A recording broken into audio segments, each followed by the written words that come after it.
Sharing is caring. दोनों भाई नाश्ते की टेबल पर बैठे थे।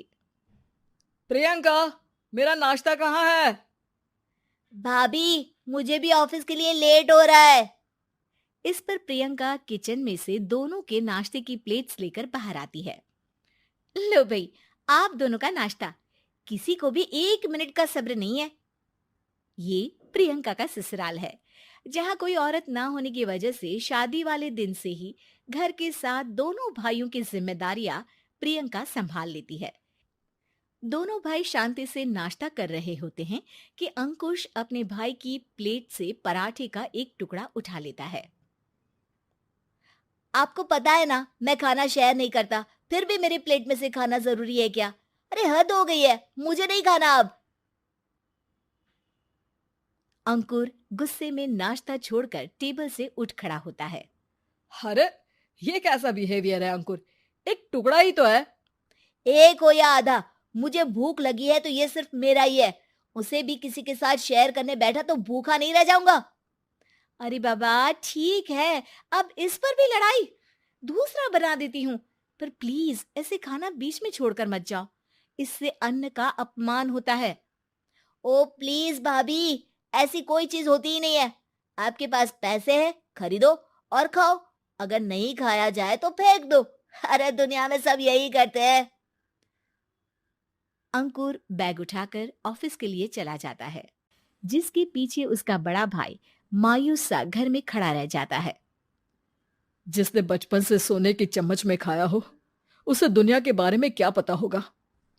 वैसे गलती तो हमारी ही है। अगर कभी बचपन में ही सही गलत का फर्क सिखाया होता तो आज ये हाल नहीं होते। आप फिक्र क्यों करते हैं जी? भगवान है, वो जो भी करता है सबकी भलाई के लिए ही करता है। और जब वो चाहेंगे तो अपनी तरह से अंकुर भैया को भी सब कुछ सिखा देंगे। पत्नी की बात पर विश्वास कर अंकुश भी ऑफिस चला जाता है। सुबह से दोपहर होती है और अंकुर लंच करने ऑफिस के पास वाले रेस्टोरेंट में पहुंचता है, जहां वो एक साथ बहुत सारा खाना ऑर्डर कर देता है। सर, क्या कोई आपको ज्वाइन करने वाला है? नहीं तो क्यों? अब कुछ नहीं सर, ऐसे ही। वेटर चला जाता है और कुछ देर में अंकुर का ऑर्डर लेकर वापस आता है, जिस पर अंकुर सब डिशेस में से थोड़ा थोड़ा खाकर बाकी ऐसे ही छोड़कर बिल देकर चला जाता है। वाह भगवान, तेरी माया। कहीं कोई एक एक टुकड़े के लिए तरसता रहता है और ये 5 लोगों का खाना ऑर्डर करके एक का भी पूरा नहीं खाते। पैसे वालों की माया। वेटर टेबल साफ कर बचा हुआ सारा खाना लेकर रेस्टोरेंट के पीछे घूम रहे बच्चों के पास पहुंच जाता है, जिसे देख बच्चों के चेहरे खिल उठते हैं। वाह, आज इतना सारा खाना आया। थैंक यू भैया। भगवान आपको खाने की फैक्ट्री बना दे। अगर ये फैक्ट्री मेरी होती तो तुम लोगों को कभी किसी का झूठा बचा हुआ खाना नहीं खाना पड़ता। चलो तुम लोग खाओ, पर ध्यान रखो किसी को पता ना चले, नहीं तो मेरी नौकरी चली जाएगी। इसी के साथ दिन बीतता है और रात को दोनों भाई एक साथ घर पहुंचते हैं। कुछ देर में सब डिनर करने बैठते हैं, जहां अंकुश अंकुर को समझाने की कोशिश करता है।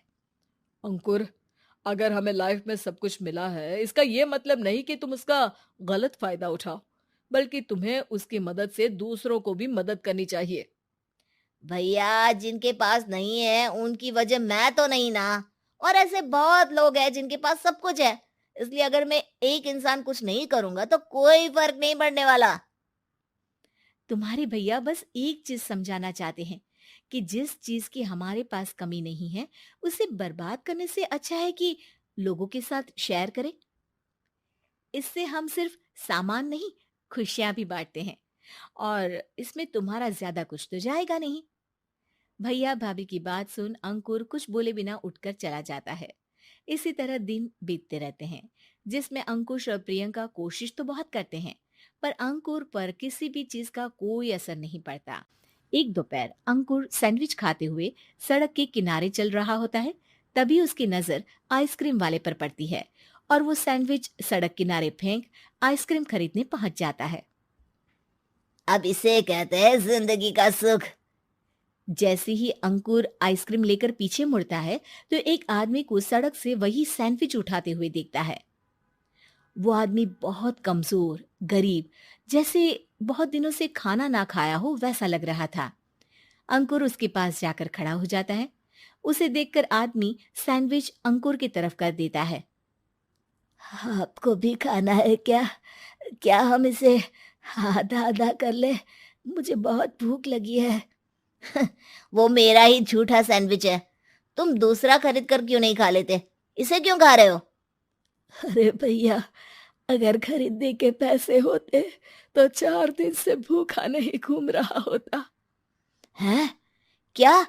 तुमने 4 दिन से कुछ नहीं खाया, फिर भी इस आधे सैंडविच को मेरे साथ बांटने के लिए तैयार हो गए? क्यों?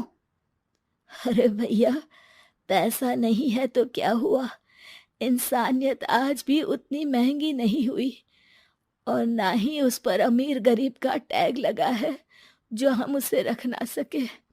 पर अफसोस, आजकल लोगों के अंदर पोषण, खून या विटामिन से ज्यादा इंसानियत की कमी होने लगी है। आदमी की बातों से अंकुर को समझ में आ जाता है कि वो आज तक कितना गलत काम करता आ रहा था।